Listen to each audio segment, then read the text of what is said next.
Esiet sveicināti raidījuma kopā skatītāji. Vai jūs zinat, kāpēc lietus, sniegs un vējš var būt ļoti bīstams dzelzceļa sliežu tūmā? Šodien raidījumā par to, kā izvairīties no nelaimes gadījumiem sadursmēm ar vilcienu, jo parasti tās beidzas ļoti bēdīgi. Sadursmēs ar vilcienu parasti uzvar vilciens.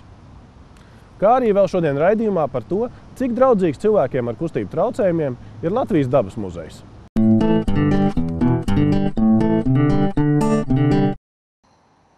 Brīdinājuma zīmes, dzelzceļa pārbrauktuves, norobežojošas sētas un vēl citi drošības līdzekļi pilnībā nepasargā cilvēkus no negadījumiem dzelzceļa sliežu tuvumā.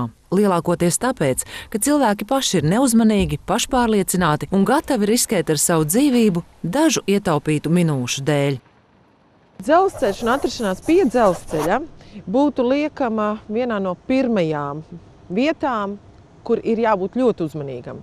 Jo lai vai kā, vilciens vienmēr būs stiprāks, lai vai kā, vilciens nevar nobremzēt, vilciens nevar veikt manevru, pat ja mašīnists to laicīgi pamana. Ja tas ir kravas vilciens, pilnā gaitā braucošs, ir vajadzīgi pat 2 kilometri, lai apstātos. Pasažieru vilcienam, elektriskam pasažieru vilcienam, tie ir 400 metru. Sabojāti žogi, salauztas aizsargbarjeras un, diemžēl, arī traumēti un bojā gājuši cilvēki. Kaut gan par aizsargbarjeru bojāšanu un satiksmes noteikumu pārkāpšanu draud nopietnas sods, joprojām atrodas autovadītāji, kuriem šķiet, ka ir vērts riskēt. Vismaz reizi mēnesī dzelzceļa darbinieki labo salauztas barjeras. Vilciena masa un automašīnas masa vai cilvēka ir pilnīgi nesalīdzināmas lietas, un tur iznākums nekāds labais nevar būt. Katru gadu uz pārbrauktuvēm notiek apmēram 10 sadursmes, un pagājušajā gadā šādi dzīvību zaudēja 2 cilvēki.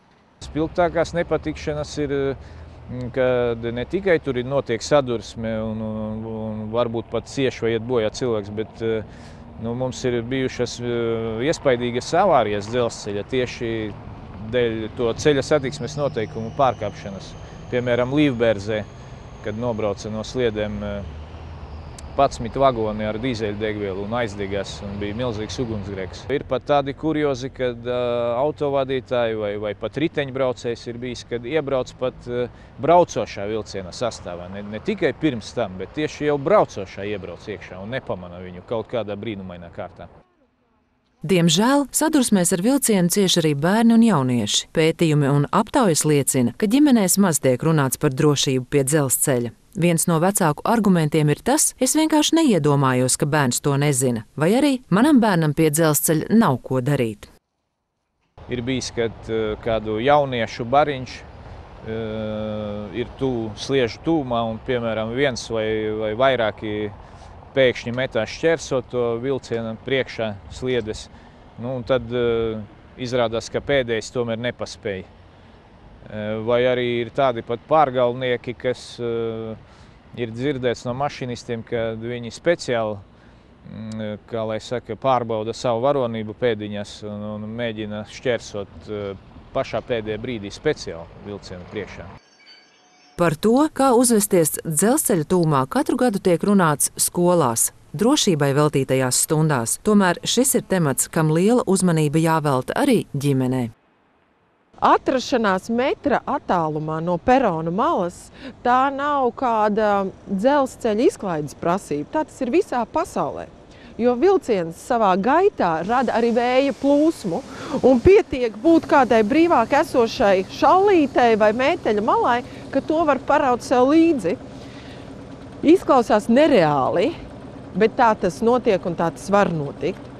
Tāpēc ir šī prasība atrasties vai aiz dzeltenās līnijas, kur tā ir, vai vismaz metrā attālumā no perona malas, vai, ja tas ir salas veida perons, kas ir gana šaurs var būt, tad atrasties peronam pa vidu, vidusdaļā.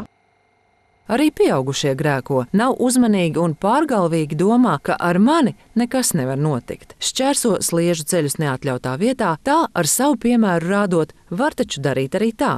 Tāpēc, ja arī dzelzceļa sliedes būtu nožogotas visā to garumā, vienmēr atradīsies kāds, kurš sētā izgriezīs caurumu vai pārkāps tai pāri.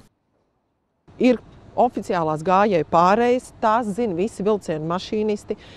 Attiecīgi viņi jau ir sāsinājuši uzmanību, nereti signalizē, ja cilvēks ir sliežu ceļu tuvumā. Visnepatīkamākās situācijas veidojas vietās, kur nav šī gājēja pārēja, kur notiek neatļauts sliežu ceļu šķērsošana. Pēdējo gadu statistika liecina, ka nelaimes gadījumu skaits Latvijas dzelzceļa teritorijā samazinās. Tomēr tas vēl joprojām ir augsts, salīdzinot ar citām Eiropas valstīm. Mūzikas atskaņojošo austiņu klausīšanās pie dzelzceļa, tāpat mobilā telefona klausīšanās pie dzelzceļa ir ļoti liels riska faktors. Kāpēc? Pat ja šī mūzika skan ļoti klusiņām, pat ja es tikai īsu brītiņu runāju pa mobilo telefonu, visa cilvēka uzmanība tiek koncentrēta uz to, kas skan ausīs. Nopietnākie no negadījumiem, kas ir bijuši saistīti ar jauniešiem par nožēlošanu, kā vienu no faktoriem mēs varam minēt šīs austiņas. Tā tas bija gan Jūrmalā, Jūrmalas stacijas negadījumā, kur 18-gadīga meitene aizgāja bojā. Tas arī bija negadījums pirms vairākiem gadiem pie Zasulauka stacijas. Ne tikai mūzikas klausīšanās vai runāšana pa mobilo telefonu var būt bīstama, bet arī laika apstākļi var ietekmēt cilvēka uzmanību. Ziemā, kad zemi klāj sniegs, lielā vējā un lietū, vilciena kustības radītais troksnis būtiski samazinās. Šiem 3 laika apstākļiem ir vēl viena tāda varbūt neganta īpatnība, ka to ietekmē dzelzceļš kļūst mazāk dzirdams. Sniega segai esot, tā vienkārši slāpē vilciena gaitu. Un tu stāvi stacijā un vilciens jau ir klāt, jo sniegs slāpē šo skaņu. Tas pats attiecās uz vēju un lietu. Ar lietu sargu virs galvas mēs slepjamies no lietus un nepamanām to vilcienu. Tāpēc, tad, kad ir sniegs, tad, kad līst lietus, pūš vējš, vajadzētu būt vēl uzmanīgākam dzelzceļa tuvumā. Citu cilvēku pārgalvīga vai neuzmanīga rīcība dzelzceļa tūmā noteikti ir brīdis, kad nevajadzētu klusēt, bet tomēr aizrādīt. Līdz cilvēkiem vajadzētu mest pie malas to vienaldzību, un situācijā, ja redz, ka kāds bērns ir piegājis tur par tuvu peronu malai, pateikt, draudziņ, pai nostāk, tur būs drošāk. Tas nekas, ka tas bērns paskatīsies, ko tas pieaugušais man te kaut ko saka un aizrāda. Tas vienalga būs labāk un drošāk un sirdī mierīgāk, ka tu esi pateicis tam bērnam vai kaut vai citam pieaugušiem, paejam malā no.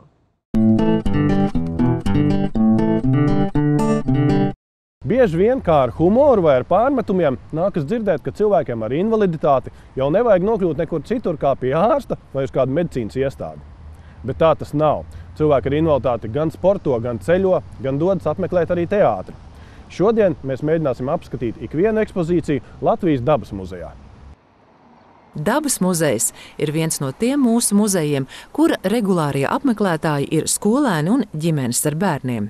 Arī Māris kopā ar savu ģimeni ieradies, lai apskatītu muzeja daudzveidīgās ekspozīcijas, kas izvietotas ēkas 5 stāvos. Diemžēl pakāpiens pie ieejas durvīm apgrūtina iekļūšanu muzejā.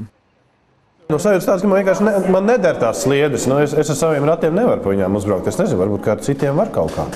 Ja jūs to varētu kaut kā dabūt gatavu, man, teiksim, nesanāk. Es nezinu. Ja ir tie 2 cilvēki, tad viņi var uzcelt pa šiem 3 pakāpieniem, bet ja taisa, tad taisa normāli to uzbrauktu.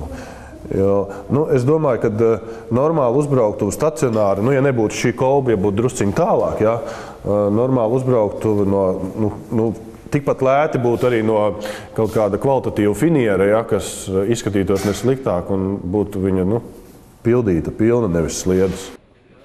Kad biļetes ir iegādātas, muzeja apskata var sākties. Lifts Māri aizvezina līdz pat 5. stāvam, kur apmeklētājus gaida interaktīvā ekspozīcija Cilvēks un vide. Es esmu iekļuvis. Manuprāt, es esmu iekšā. Tātad jums ir jāspiež poga, kur mēs tiekamies? 5. jā. Labi, 5. tiekamies, jā. Pēdējos gados pārveidojot mūsu ekspozīcijas muzejā un veicot remontus, mēs esam ņēmuši vērā to, ka mums ir jānoņem slieksnīši, kas ir traucējoši, ka mums ir jāatstāja vieta, kur varētu ratiņkrēslos cilvēks skatīties ekspozīciju, un katrā ziņā savu iespēju robežās mēs to esam arī izdarījuši.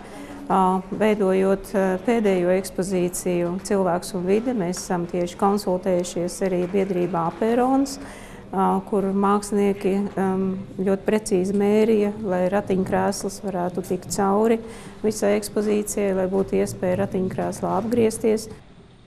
Dabas muzeja ēka ir kultūras piemineklis, tāpēc ārdurvis nedrīkst pārveidot un arī lifta šahtu platāku padarīt nav iespējams.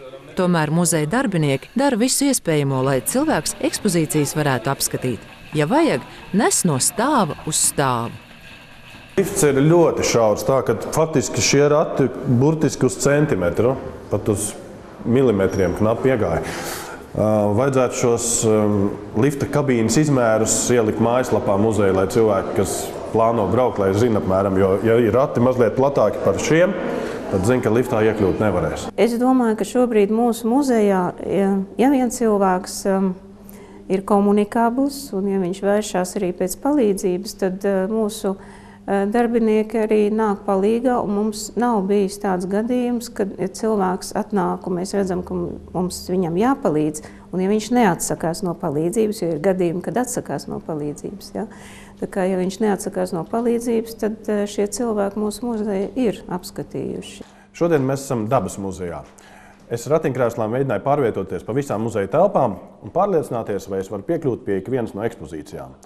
Jāsaka tā, ka vairums ekspozīciju bija pieejams un tiešām bija ļoti viegli un ērti apskatāms, bet daļa bija arī tādas, kur bija pakāpieni, kas traucēja, teiksim, nokļūt pie kāda no apskates objektiem.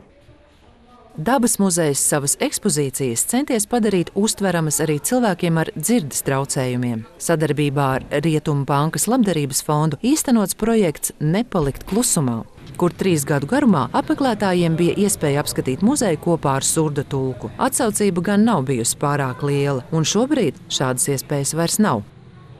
Ja jūs esat nolēmis doties uz Dabas muzeju, bet neesat pārliecināts, vai ar savu ratiņkrēslu varēsiet nokļūt muzeja 5. stāva ekspozīcijā, tad iesaku jums zvanīt muzeja administrācijai, un viņi būs pretīmnākoši un noteikti atradīs kādu cilvēku, kas jums palīdzēs, un jūs varēsiet apskatīt visas pieejamās ekspozīcijas. Šodien raidījumā apskatījām, kā izvairīties no nelaimes gadījumiem ikvienam no mums dzelzceļa sliežu ceļu tūmā, un cik draudzīgs cilvēkiem ar kustību traucējumiem ir Latvijas Dabas muzejs. Bet pirms atvadāmies, gribu atgādināt visiem tiem, kas pārvietojas ar vilcienu, kas pārvietojas ar auto vai vienkārši dzelzceļa tuvumā, esiet uzmanīgi un māciet to arī saviem bērniem. Atā, un tiekamies jau pēc nedēļas.